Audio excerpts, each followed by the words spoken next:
Elon Musk has mentioned in the past that he's a big fan of dynamic pricing. We commonly think of that associated with hotels and airline business, where you pick up the phone on Monday morning and you get one airline price for a particular trip. And you call on Tuesday afternoon, you get another price. That's how we commonly think of dynamic pricing. Well, being able to change prices by product, by geography, and by the hour can have a really significant impact.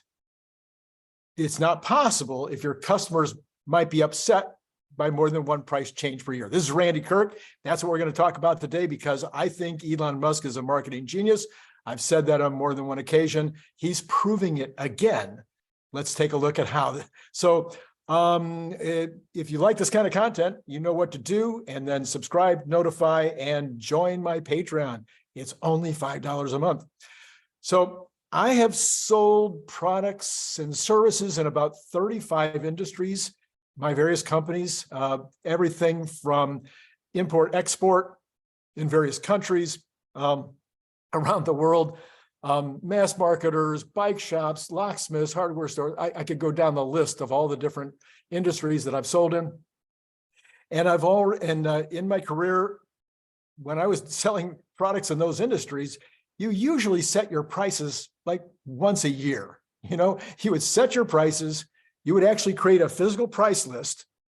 More recently, starting in 1995, we started having price lists on the web, but it was a big deal to put together that price list and get it all right. And then you would put it up, and that was it. You weren't going to change it for a while. Besides, your customer was relying on the fact you weren't going to change it, because the customer, let's say it's a wholesaler or a retailer, is also putting up a price list, and they want to be able to make sure that their customer has a reliance, has an ability to rely on the fact that that's going to be the price for a long time. Now, that's not to say that every single one of my customers wasn't interested if I picked up the phone and said, hey, I'm going to have a deal for you. I have a discount. I have a month. This month, you can buy the product and you'll have no freight charge, or a reduced freight charge, or we're going to have one free with 12, or things like that. So every one of those suppliers, every one of those people that I dealt with would love to hear that there was going to be some kind of a deal, even though there was fixed pricing. So there's always been some dynamic pricing, some ability to be flexible when things were tough, you had too much inventory, or you wanted to produce more, or your competition was doing something that you weren't expecting, or there was a slowdown in the economy, or a pickup in the economy. So there's always been some amount of dynamic pricing. Now, your customer might, let's say it's a wholesaler, might not pass along those deals to the retailer unless you forced it. And the retailer may or may not price it differently for his consumer. They might just say, hey, I'll just suck up that discount and put it into my profits. So you didn't have any control downstream. In the automotive industry, the manufacturers are faced with the same thing with their dealer network, where it's much harder to change prices, much harder to control what the retailer is going to do with it. They are independent businesses, and they can choose not to participate in any kind of a price deal. Well, things are changing, of course. And one of the ways those things are changing is that traditional supply chains are breaking down. This has been true for a very, very long time. I've been dealing with it all in my entire career, but it's gotten more definitely true with the folks like Amazon and eBay and Spotify, where the manufacturer or the importer is selling direct to the consumer. And of course, when you can sell direct to the consumer, now you've got data on a minute-by-minute basis that can help you decide, am I going to raise my prices, lower my prices, give a deal, give one free with 12, all those kind of things. I can still do them, but I can do them. I can change like by the hour if I want to, or by the day, or by the week, because there's no expectation on the consumer end that my pricing is going to stay the same. So this has really been affecting the way that people do things. So now there are multiple factors that, including the commodity, logistics cost, that have been affecting Tesla. They have been using the flexibility over the last 2 years, because during the whole COVID thing, you had all these supply shortages, and you had car shortages, you had used car shortages, you had prices going crazy with regard to all of the incoming commodities and with regard to the cost of freight, both coming in and going out. And so over the course of last year, you saw Tesla making numerous price increases, even I think going back up to 2021, but especially in 2022, lots of price increases as they had these cost increases in their cost of goods and in their freight and other kinds of logistics. So these are things that you have to take into consideration, especially when you're on this ramp like they've been. These multiple factors, including commodity and logistics costs, are now coming down. They're also increasing their production. They're also lowering their internal cost of goods. They're lowering their overhead as a percentage of selling price. They have all these government incentives and interest rate problems that are affecting their decision-making process. And then you have the overall macro. And so Tesla made these multiple price reductions in the beginning of this year based on these factors. And of course, some investors were very upset by this. Some very well-known investors were very upset by this. And of course, the investing community seemed to be saying en masse, hey, we don't like this. And so there's been some stock reductions based on the fear that margins were going to be compressed. Well, then late in the day on May 1, yesterday, Tesla did a minor price increase of around $250 in the Model Y and the Model 3 in the US and China. I think maybe also Australia, New Zealand, but not in Europe. So this was an example in general of this pricing power to be making these adjustments by region, by car model. They didn't make any changes on the S and the X. They did have some changes a week ago or so on the S and X models. So they're now showing this pricing power and this ability to be micromanaging the pricing multiple times a month sometimes. And the stock reacted this morning, early at least. It went up, even as the overall market was going down. The price was going up on Tesla. And even though Tesla ended not in the green, in the red, today, eventually, they still did better than the overall risk category, the risk growth company category, as well as the overall macro. They did better than they would have been expected. And that's probably due to these price increases. Well, I think I'm glad for the price increase because I'm not currently in the process of planning to buy more Tesla stock. Some people would be glad to see the price go down so they could buy more. But I do think people got this wrong. I think they got their thinking wrong as to how to evaluate it, as to what Tesla's thinking might have been. Their immediate thinking was, oh, Tesla must now have enough orders. Their order book must be getting full. They're starting to, have orders that they won't be able to fill for days, weeks, or months. So therefore, they can raise the price now because things are getting more into balance. And that would be a absolutely good reason to do it. I think that wasn't the reason. I think what's really going on is that they were actually doing this $250 raise as pure psychology. Those who think they might need to wait for lower and lower prices, maybe you're in the market for a Tesla, you've seen the price coming down 1,000 and then another 1,000, another 500, and you're like, well, if I wait a little longer, maybe it'll go down even more. I've heard lots of reporting that in the Chinese market, this is especially true, but I suspect it's as true, or certainly very true, in every market in the world. As the prices go down, you might think, especially if they go down multiple times, you might think, oh, they're just going to keep going down. Let me wait a little while. So, but the $250 raise would say to that entire group of people, whoops, the fun is over. Maybe I better buy my car immediately before they add another increase. So I think it's a psychological play. I think that the psychological play was also to say, don't count on Tesla going in any particular direction on any given day. Everything could affect it.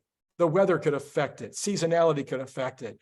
A statement by the Fed could affect it. The stock market going up or down could affect it. slightly higher unemployment or lower unemployment. I mean, all these kind of things could have an effect that Tesla would be looking at. And so the pricing could be going up and down, just like the pricing on your hotel or your plane reservation. So I think it also could be a signal to the press. Now, let's keep in mind that all of these price increases have given Tesla headlines. All the price decreases have given Tesla headlines. Sometimes the headlines were negative, but you know what? All publicity is good publicity. And all publicity, all PR, all headlines in newspapers and online and in videos that people are putting out, whatever, those kind of headlines are 10 times more valuable. And that's the number that the PR people have been saying for years. And maybe they're wrong, but they say it's 10 times more valuable than the same amount of time, energy, or ink, as we used to say, spent on an ad. So for those who want advertising, and I think there's good reasons for advertising at this point, for those who want advertising, think about the PR that has been gotten by Tesla as they lower the prices radically. And then what do? They hit parity or even lower than parity with equivalent cars, which created more headlines, which are the headlines that Elon wants.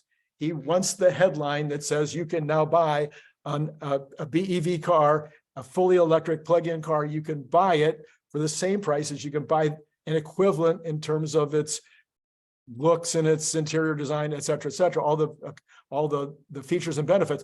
Everything is exactly the same as an equivalent ICE car, except it's going to cost you $100 a month less to fill it up with fuel. So that's a big headline. That's an important headline, and you've gotten that headline for free. You didn't have to spend any money to get it. It had way more reach than an ad on television would have. So this is just smart marketing, really smart marketing. It would also be a signal to the other automakers. Relax. The whole price decrease and price increase has never been about you. It's never been about, yes, Tesla is competing with ICE cars. Yes, no, they're not competing with other BEVs. They want them to succeed. They need them to succeed. But they are competing with ICE cars. They want ICE cars to go away.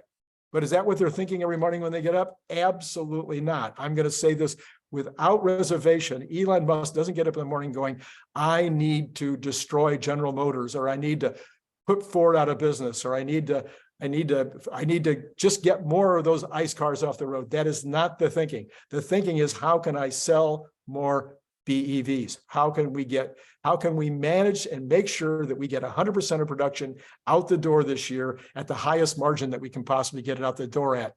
So one of the ways to do that, let's see if we just increase the price a little bit. What happens? Does the phone ring more or less? It could go either way, right? That's what marketers don't know until they try it. So you raise it $250 and maybe people go, oh, well, now I can't afford it. Well, that's probably not going to happen at $250. Maybe people go, oh, I better go buy one. So you raise it $250 and the phone starts ringing and people start finalizing their deals because they want to capture that price. And okay, you wait a week or 10 days or a month and maybe that continues, maybe it doesn't. Or maybe you're selling a tremendous number, way more than you expected. And in fact, you use that data to say, oh, let's raise it another 250 or 500. And then you see the response. And then you get up to some number, maybe you got it where you've had to raise the price $1,000. And all of a sudden you're starting to see a little slacking off. And maybe at some point you say, okay, let's drop it 250 and see what happens. This is the beauty of this kind of price flexibility that the other car companies just don't have. There's a little bit of a risk if you lower the price. I mean, if you raise the price like they just did, you can't really lower those prices again in the next few days or the next week or 10 days, or you'll ruin the psychology. So right now, what you want is you want to believe that we've hit the bottom. I don't care what this people that are buying stock and selling stock care. I don't care the people that are analyzing the margins for Tesla. Sure, a $250 price increase probably means about a $400 million of extra bottom line. Great. I'm all for that. As an owner of Tesla stock, I like that, but that's not what I'm talking about. I'm talking about the long-term perception of the consumer. What is going on? Oh, I need to buy one now is what you want the mentality to be. So it's a marvelous dance And it's as disruptive as all get out. Elon loves to disrupt. He's been disrupting his whole life. It totally disrupts all of the thinking of the old-fashioned, well, it doesn't have to be, we don't have to knock it. We can just say of the method that's been used by the car companies for 120 something years of using these dealers. And you're probably going to still have dealers forever, but they're going to have to find a better way to be able to get the data, manage the data, and be able to be more dynamic in their pricing, or it's just going to be one more way that Tesla is eating their lunch, not intending to hurt them, just eating their lunch because it's a way better way to do business. So one other last thing is you do have to be a little careful if you're raising the price and lowering the price over and over and over again too frequently. Eventually the press is going to go, this is no longer a story, and you're going to lose that benefit. So you may want to keep these price increases and decreases limited and use them in such a way as that there is a better chance you're going to get press that you want out of it. So Elon, the marketing genius, does it again. Oh, Elon. So if you thought this was valuable, I haven't heard anybody else explain it this way. I'm 100%, as a marketer my entire life, I can tell you that this is what I think is going on in the heads of the folks at Tesla. If you liked it, subscribe, hit the notify. This is Tuesday night when we're doing this. Tomorrow morning, I've got a great video with Brian Wang where we're talking about the amazing, amazing stuff that nobody's talking about in the energy business. Yeah, we're talking about mega packs and power walls and the rest. No. We're going to talk about the big picture. And once again, Brian and I are just going to be way, way ahead of the rest of the folks that are reporting on Tesla. So check out that video in the morning, hit the notify button so you'll be notified. And then if you wouldn't mind, it'd be lovely if you could help support the channel by joining Patreon. Okay, it's been great talking to you.